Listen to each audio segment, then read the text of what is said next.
This is Michael Orrell of MobileBurn.com, and I just received the new BlackBerry Storm 2 for Verizon Wireless. I have not looked at it at all yet, so I'm not sure what we're going to get. Here is the device itself. Looks very much like the old Storm. I'll pull that out a little bit later and show you a comparison.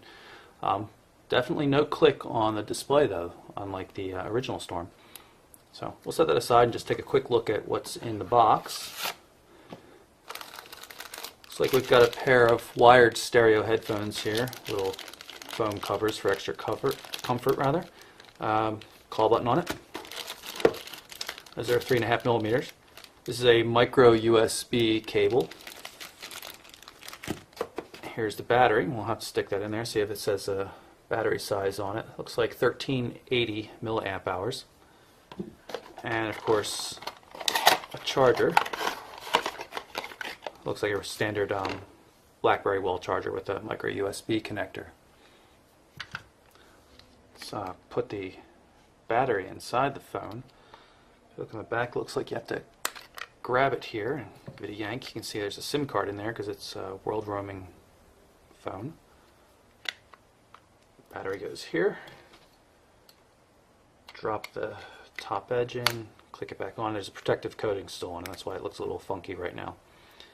And let's power it up. The device is powered up. We're going to pull some of the protective pieces off of it. There are a lot of them.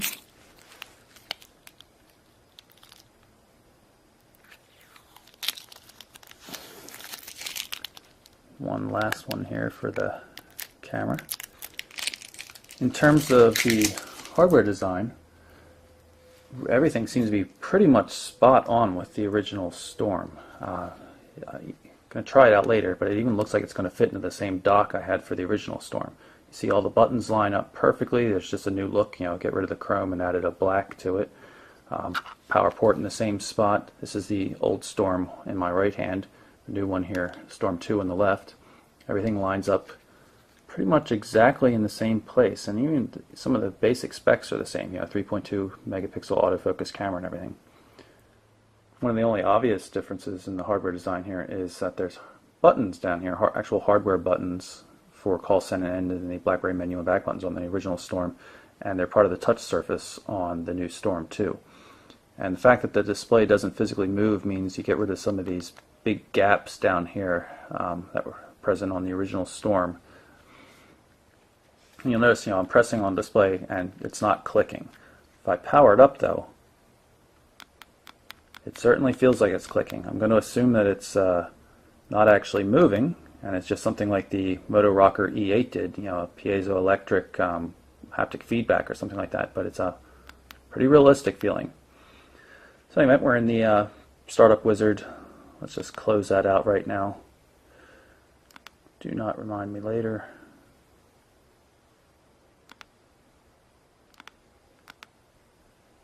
Definitely feels like a real click.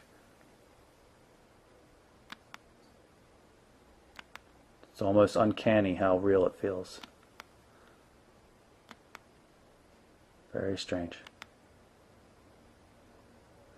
Okay, so let's take a look at the device. We've got micro USB connector on the left hand edge, and this is a button here for user configurable, usually voice dialing by default, just like it is now. Up top, there's labeled as a power button and a mute button. That turns the screen on and off. You can see I just turned it off. I tap it again and turns the screen back on. Mute button. 3.5 millimeter headphone jack right here. Volume controls on the right edge, and another soft key that you can configure. Probably the camera by default. And it is. Little attachment point here, probably for a dock or a cradle of some sort. Microphone hole, speaker. The speaker used to be down here on the original Storm. It's on the bottom now. I imagine that'd make it a little bit better if somebody puts it in, face down or top down in their pocket. So, in any case, nice looking display.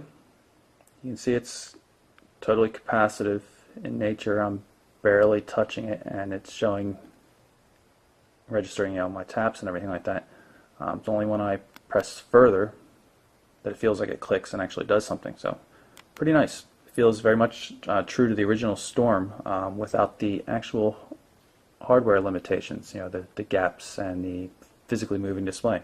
So pretty nice design.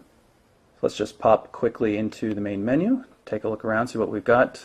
My Verizon, VCast, looks like VCast Music with Rhapsody support, VZ Navigator, of course, and it has, the scrolling is very much just like a regular capacitive screen, no pressure required. It's a little sprung though. It's I'll have to see what how it works in real long lists and stuff like that. It seems a little overly sprung to me. It doesn't actually track the finger all that properly. It picks up a little bit too much momentum. But anyway, it looks pretty slick. Let's jump into the About section, take a look at the OS it's running. It looks like it's 5.00320, new version of the OS. So that's our first look at the RIM BlackBerry Storm 2, the 9550 for Verizon Wireless. I'll put together some more detailed videos once I get a chance to mess around with the device. Until then, I'm Michael Orrell for MobileBurn.com.